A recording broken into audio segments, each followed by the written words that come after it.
outraged that Pence was refusing to try and overturn the election. In a series of meetings, the president had pressed relentlessly, alternatively cajoling and browbeating him.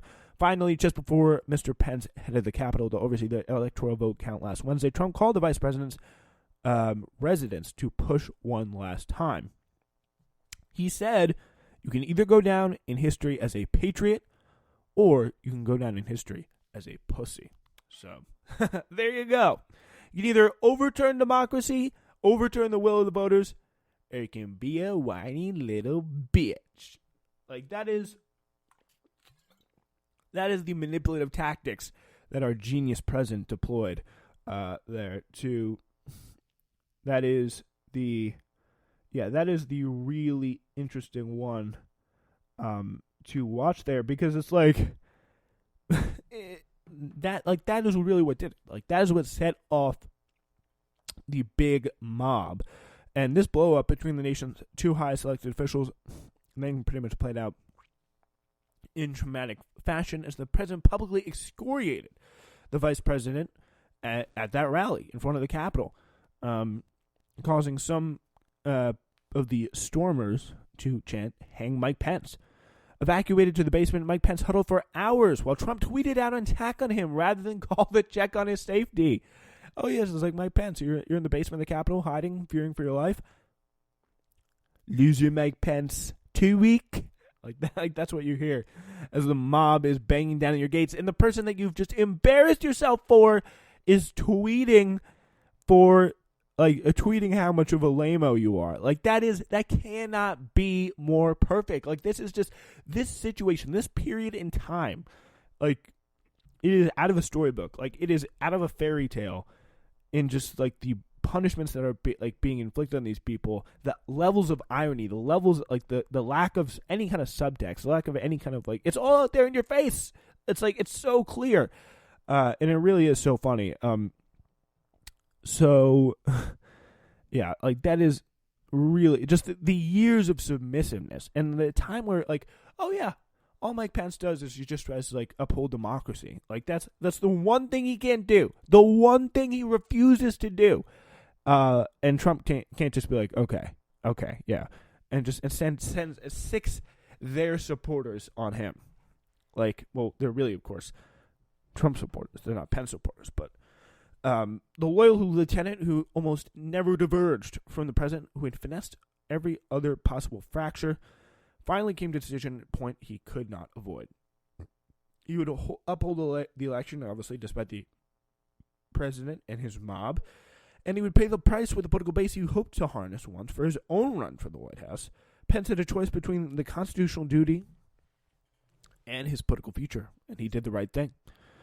I think he was a man of the hour in many ways for both Democrats and Republicans. He did his duty, even though he must have known when he did it that it probably meant he could never become president, says John Yoo, a legal scholar consulted by Pence's office. So, yeah, these are the type of people they were reaching out to. John Yoo, like, that is as we see a lot of the Republican Party turning on Trump, it could be tempting for a lot of people to be like, oh, John Yoo, Mike Pence, what upstanding citizens. Like, these are bad people. Mike Pence is a bad person. John Yoo gave the legal justification for the George W. Bush torture program. Like, this is the guy who is capable of finding, like, a legal workaround for almost everything. And he will do it. And he does it very successfully most of the time. But he can give Pence's office anything on that, because it's literally almost impossible to actually do, as I understand it. Like, there's no legal remedy for the vice president, just, like, get rid of the electors, which is what they wanted Pence to do. So, yeah, it looks like, also, by the way, we could be on air when the impeachment comes over the wire here. We could be live, so we're going to be watching that as well.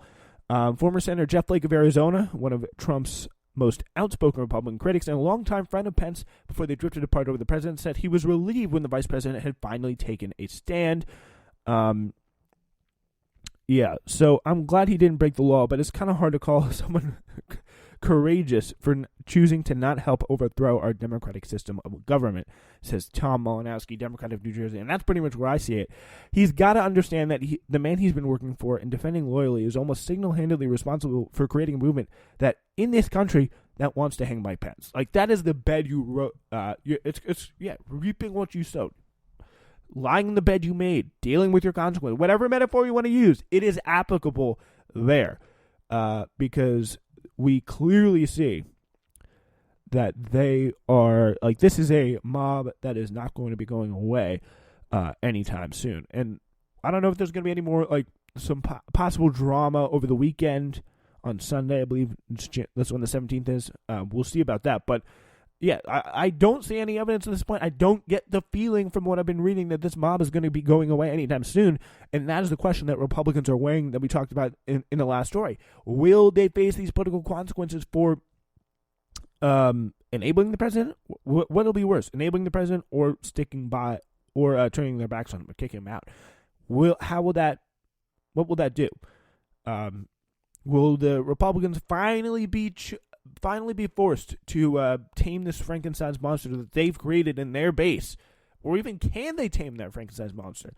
We will see. Because there's always going to be people out there like Ali Alexander who are going to be still pushing the mob. And whenever that comes down to it, like whenever each like supposed leader turns their back, whenever Trump goes away, there could be people like Alexander who's going to come in and pick up the fight. Like that could be presumably what will happen. I don't know. It's impossible to like really predict or really chart anything out too much, but it could be a reality.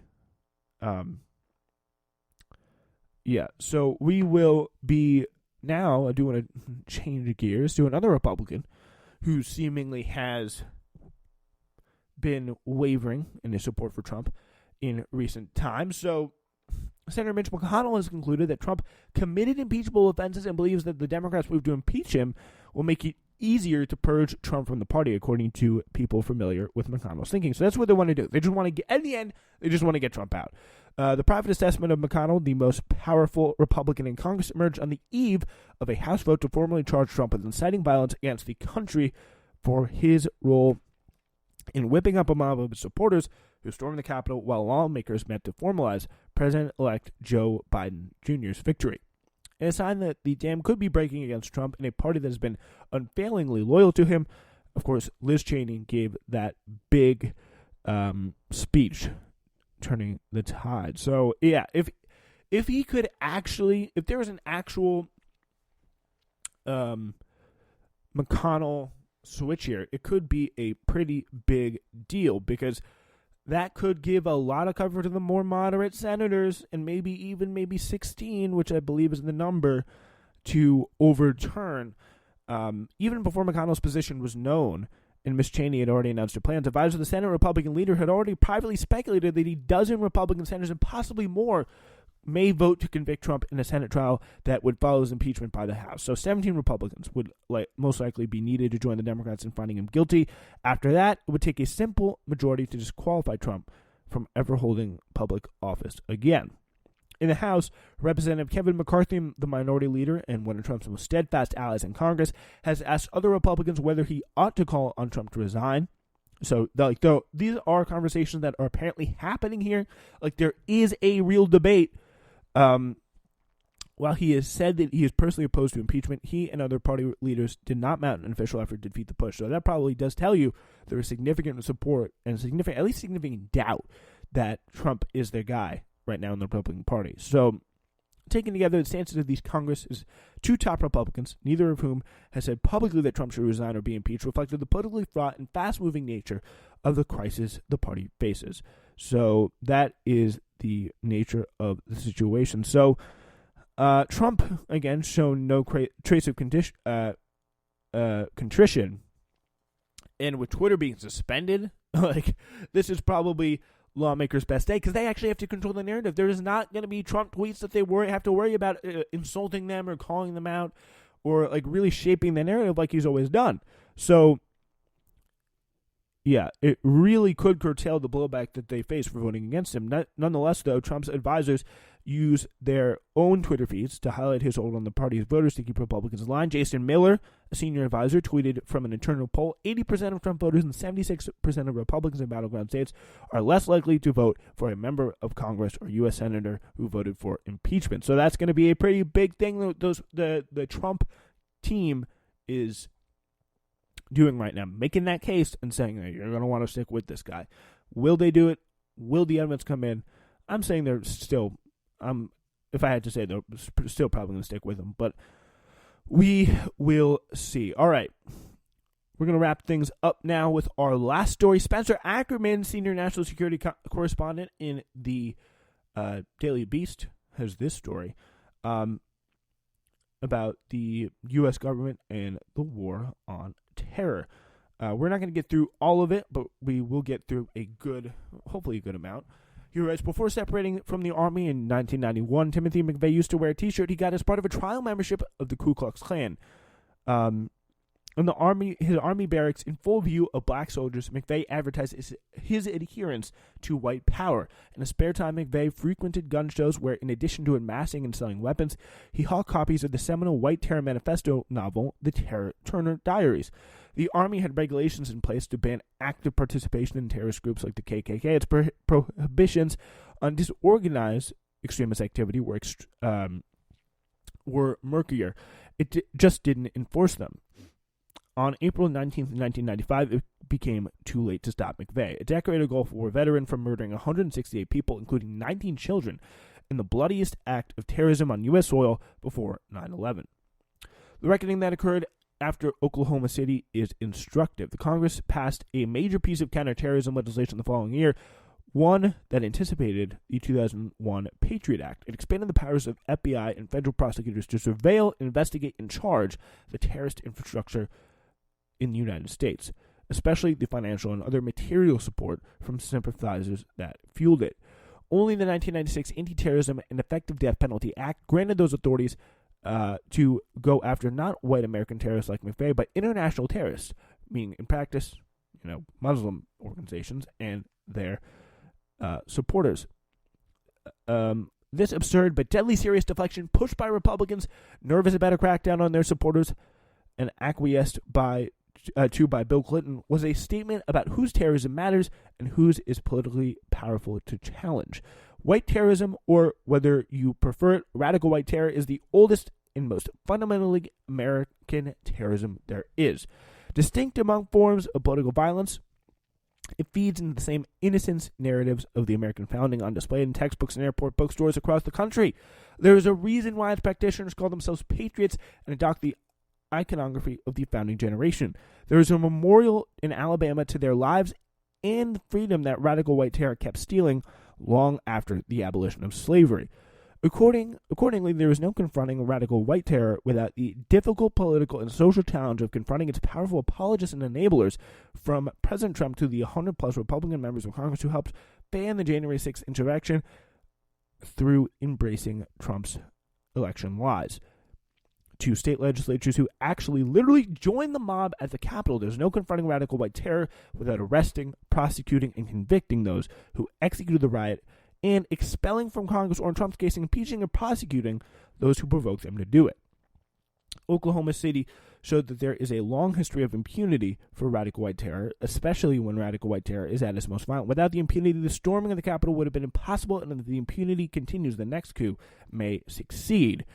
But all of this arduous and necessary political, social, and prosecutive work will be short-circuited if the U.S. treats January 6th as another September 11th, according to former security officials, law enforcement experts, and prominent left-wing politicians.